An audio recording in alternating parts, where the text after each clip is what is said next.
selecting breeding breeding materials, actually nag-age yung goldfish na mag-start mag-breed. It starts at 4 months eh. Pwede sila mag-breed actually pag okay yung water quality mo, okay yung feeding mo. At the age of 4 months, nag-breed na sila. Yung problema lang, pag early stage sila nag-breeding, based sa experience, yung mortality rate ng fry medyo mahina. Kumbaga, premature yung fry. Kumbaga, hindi siya totally ganun kahinog yung fry, no? Unlike pag-start ka ng breeding mga 6 months and old, maganda na yung, kumbaga mas marami ng egg, mas mataas na yung mortality rate ng fry mo. Female to, no? Paano malalaman kapag ready na siya i-breed? So, ito yung ating red, white, Buffalo Rancho. Pansin mo, actually yung belly niya medyo kwadrado na no? Actually sa top view, pansin mo yung ating red, white Buffalo, kwadrado na yung kanyang puwet, no? Hindi na siya medyo pa-oval yung dulo. So it means ito medyo kwadrado na, tsaka matured na siya, 6 months. So talagang ready na siya for breeding. Yung mahirap na kasi minsan, yung sa mga rancho kasi based sa experience, pag nasa community tank yung mga rancho tsaka oranda, mas mabilis mag-breed yung oranda eh. Kahit magkakasama sila, unlike ng mga rancho, kailangan mo talaga silang ihiwalay or separate, or maliban na lang kung malaki talaga tank mo, kasi hindi talaga sila nag-breed. So ako, conventional breeding ako sa rancho.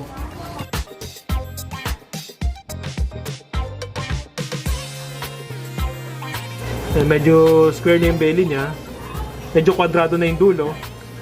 It means na ready na siya for breeding. Sa male naman tayo, boss. Paano bang malalaman dito sa male naman kapag ready na siya to breed? Ito kasi yung male, kasi once na nasa community tank sila, bang bata pa, malalaman mo sila pag ready na sila mag-breed. Kino-courting nila yung babae. It means pag nagmamature na sila, hinahabol nila yung female. So doon mo ma-identify talaga yung male and female. No? Yung male yung naghahabol, I mean yung parang binubulin nila yung yung female.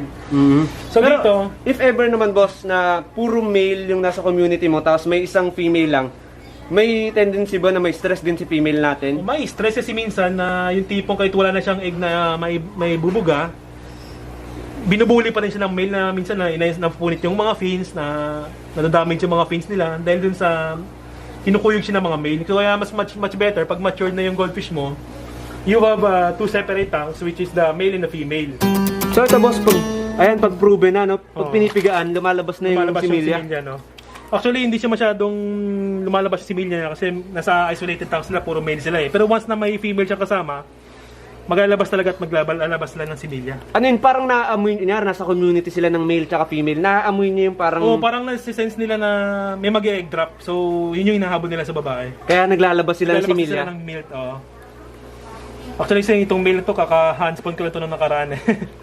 Tapos ano na naman, no? Oo, mag-breed na naman sila Mag-breed ulit. na naman. Mag-breed na naman sila ulit.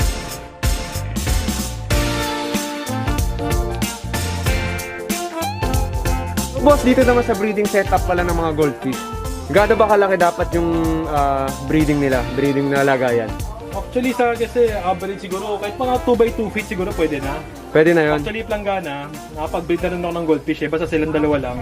Ang importante yung water quality, maintain natin. The same time yung feeding, okay. Eto, boss, kinukondisyon mo rin tong water na to? Actually, ito, much better. Kasi ito, 2 days na to. Actually, ginagamit ko talaga dito is H-water. H-water kasi, I mean, yung mga chemicals na dapat lumabas.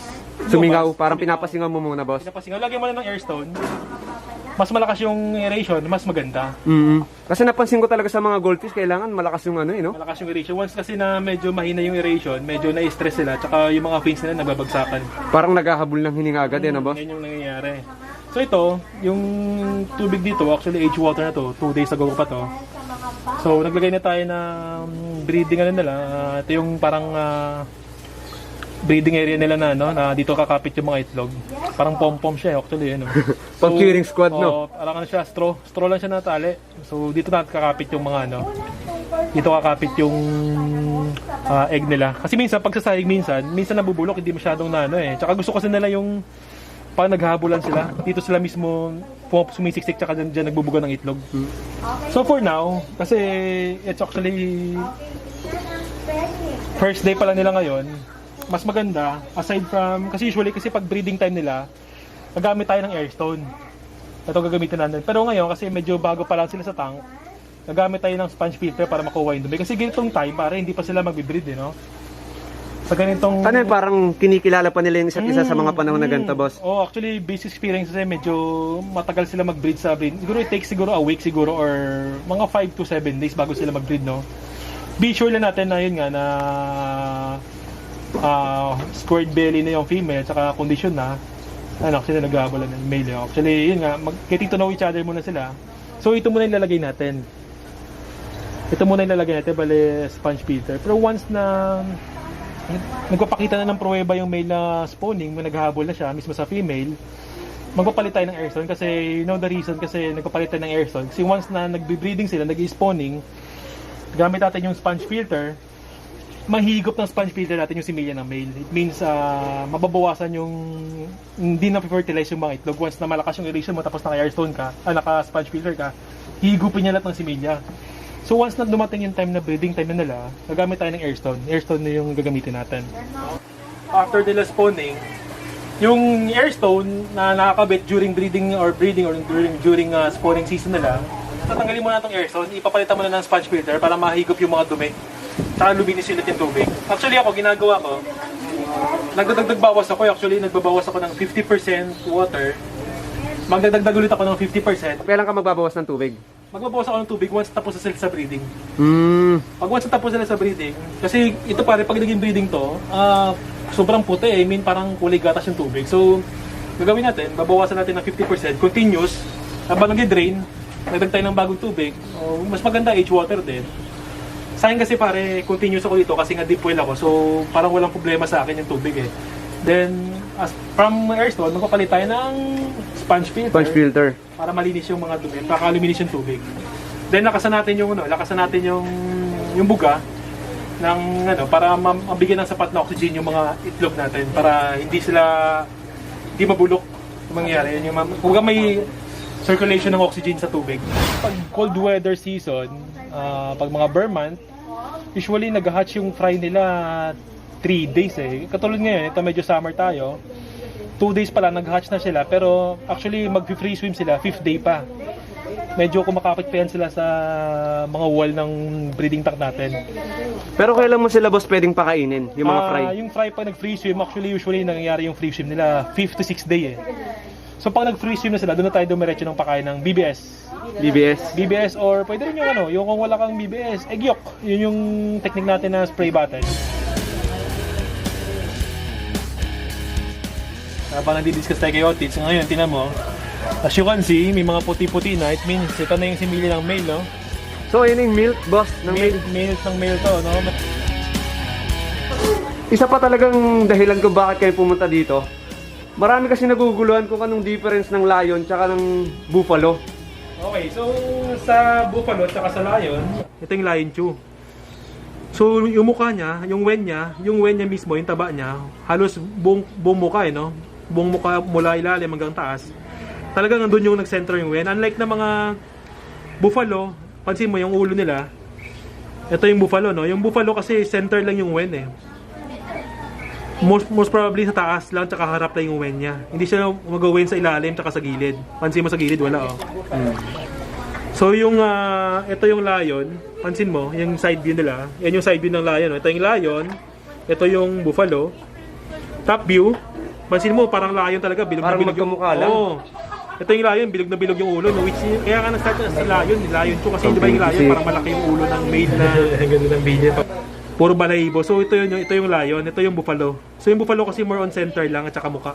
Medyo long body itong mga buffalo eh, compare mo sa lion. Yung lion kasi medyo rounded eh.